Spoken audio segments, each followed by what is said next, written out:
Kyrie Irving is on the move. He just got traded away yesterday from the Brooklyn Nets. It all transpired very quickly, but he is now on his way to Dallas to join forces with Luka Doncic. The full trade breakdown is Dallas acquires Kyrie Irving and Markieff Morris, and Brooklyn acquires Dorian Finney-Smith, Spencer Dinwiddie, the 2029 first-round pick, a 2027 second-round pick, and a 2029 second-round pick as well. A blockbuster trade. Luka, Kyrie, both teaming up. Let's go to Pips on this one. What were your initial thoughts on the trade? What was the reaction when it first broke out? I, for one, was shocked. I was expecting maybe Phoenix, one of the LA teams, but I wasn't really expecting Dallas. So I think Dallas was my first pick for this one. Wow. I think like it makes sense. Like they are desperate. I actually wanted him in Miami Heat. Like that was my like. I want Kyrie to Miami Heat because they will be like instant contenders. Like they can beat everyone in the entire league with Kyrie Irving because they have so many defensive pieces and need just one player like Kyrie to be contending. You just can't rely on the hero to do that. Like Kyrie is just like twice the player hero is.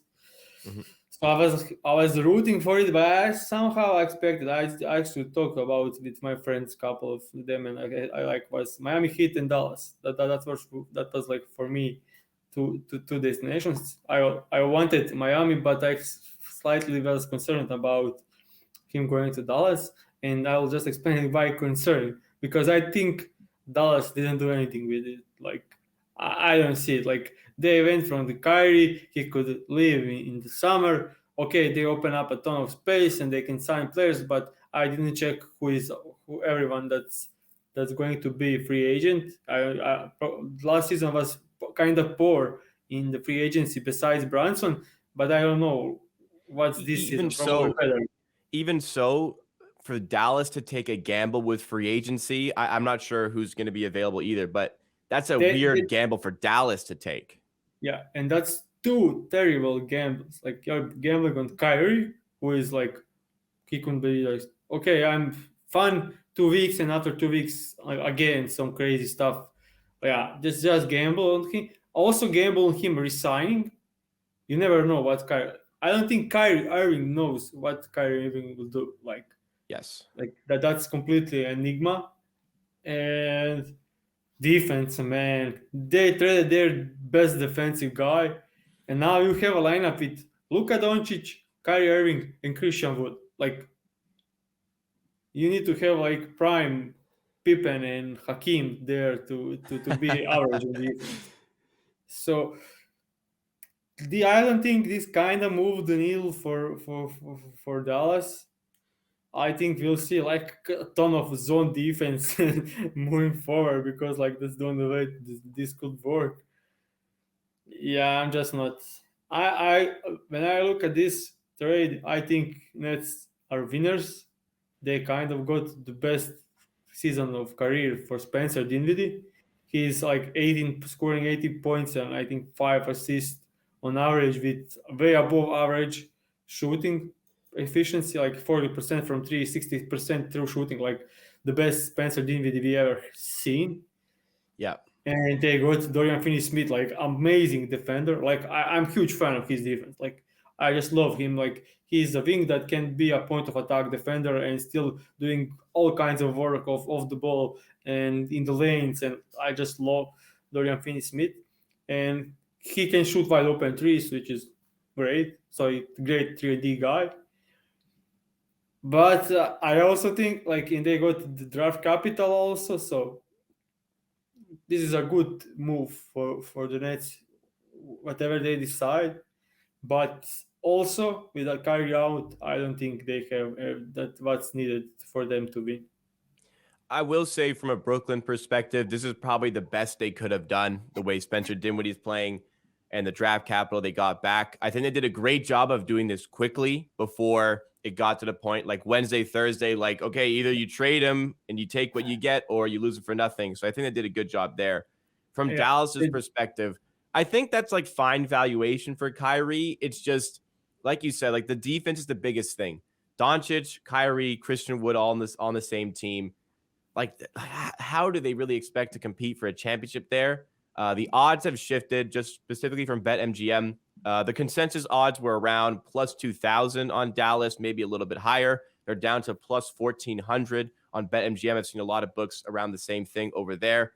Like, it's just, I can't see them competing really deep into a playoff run. And I think maybe just a deep playoff run is enough for this team. And I guess it's Dallas showing that they can get help for Luka Doncic, but you run the risk really heavily here without having an extension in place. Now, maybe they are working on one. Maybe that was something that was factored in. I know the Lakers, the holdup on that trade was we need Kyrie Irving on a 2-year deal to match up with LeBron rather than a 4-year deal, which is what he wanted. So maybe there's something in play there.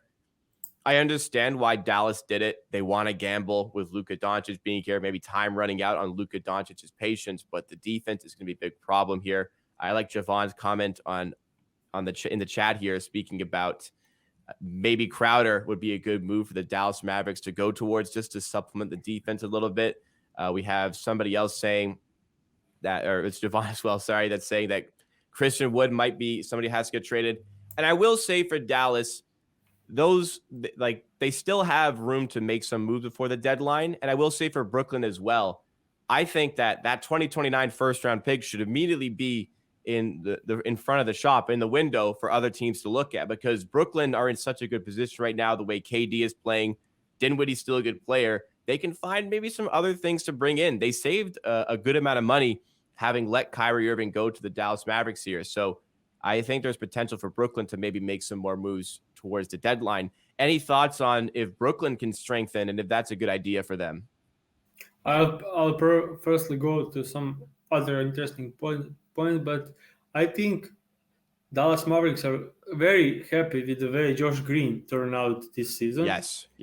He's been amazing, and he's also a good defender. Like, I'm not like totally sold on him, but I think he's above average and actually is showing some great stuff. And his true shooting percentage for this season is 67%. That's like better than KD. So of course he's not self-creating anything, but he can be a great 3-and-D guy. He's shooting 41% from 3, and this could work because if he can, but putting all, like, he needs to be like fourth guy on this team. And I don't think he's ready for it, but you never know. Like, Jason Kidd maybe knows something we don't. So like, this could be like, okay, Reggie Bullock is also started shooting well over the last couple of weeks. He's also a good defensive player. They now have Josh Green, good defensive player. Like, they could have someone like and stagger minutes heavily with Irving and Doncic, and that could be great for the regular season. When the playoffs come and you need to play your best guys the most minutes, and it will be a problem on defense. And the second part, you asked me about Nets moving along with this. Yeah, the pick they got. I would love for them to move Ben Simmons, but I don't think anyone at this point in the league will offer anything for Ben. So that's the huge problem. So they lost the Harden trade because Harden looks amazing, like even better than in the Nets. So they lost that trade, and with that losing trade, I think I imagine if they won that trade, like if they get something positive in return for James Harden, like they are great this season. Like with the amount of players miss time, they are great. Imagine if they had player instead of Ben Simmons, like that will be amazing. But I don't know. Maybe Kyrie even maybe Ben Simmons is probably additional reason for Irving moving out, because I don't think anyone is happy there. Like, we have KD out with injury. You need to play with Ben Simmons all the time, and I think Ben Simmons is the main reason I'm not that high on the Nets, because what do you do with him? Like I watched the games when he is like only thing he does on offense against the game against the Utah Jazz. Only thing he was doing on the offense is setting screens, like nothing else. Like, and and then he got in the foul trouble and he can defend, and you can't have him on the floor in late in the fourth. So you traded James Harden for it, like yeah. From Ben Simmons, obviously they'd like to move him. I'm just kind of thinking around the league who'd be willing to take him. I honestly think I wouldn't want this, but I think Toronto could be somewhere he goes. But like his contract is so bad. He's making $35.5 million this year. I just pulled it up. He's making $38 million next year. And then he's making over $40 million in the 2024-25 season. Like, no one wants that.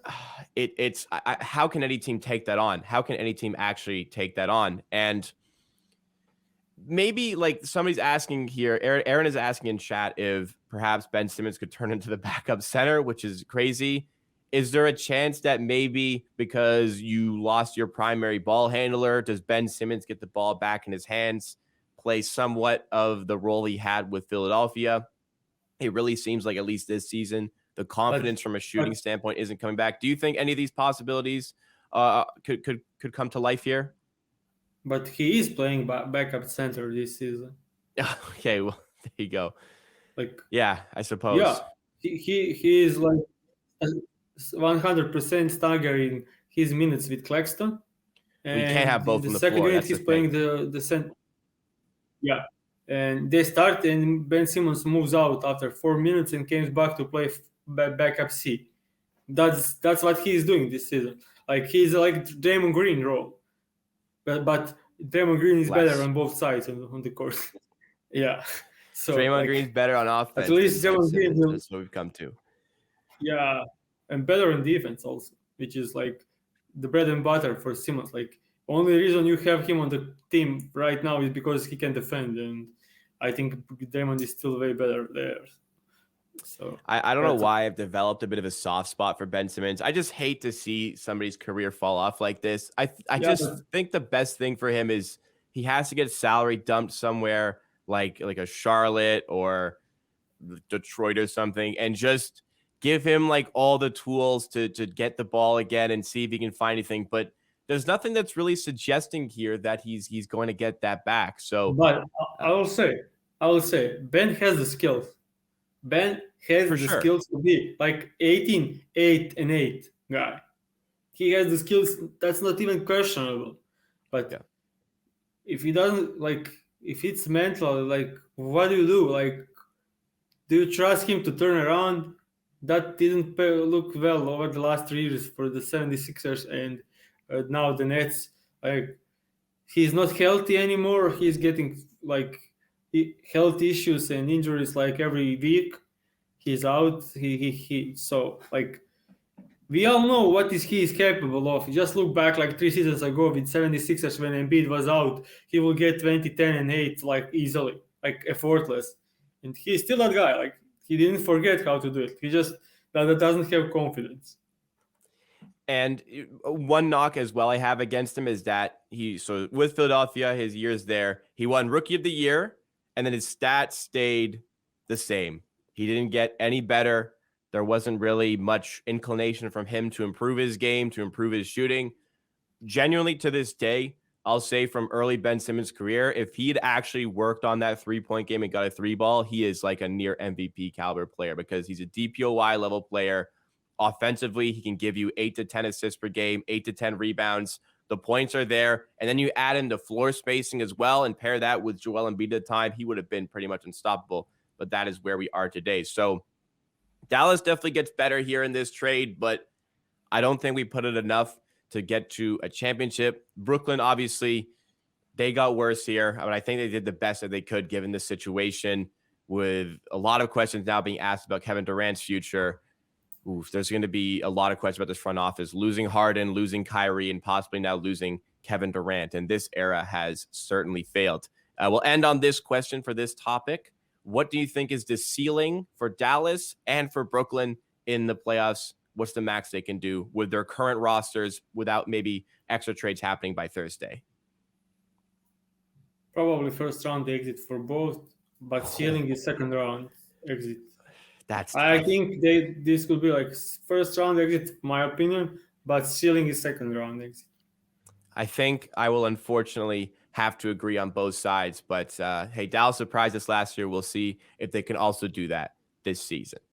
This was a clip taken from our Pick and Roll live show, which you can catch right here on the Board YouTube channel, the NBA content division of the Hammer Betting Network, every weekday around 11:20 a.m. Eastern Time. Subscribe to the channel and drop a like to catch all the live shows or for more clips just like this.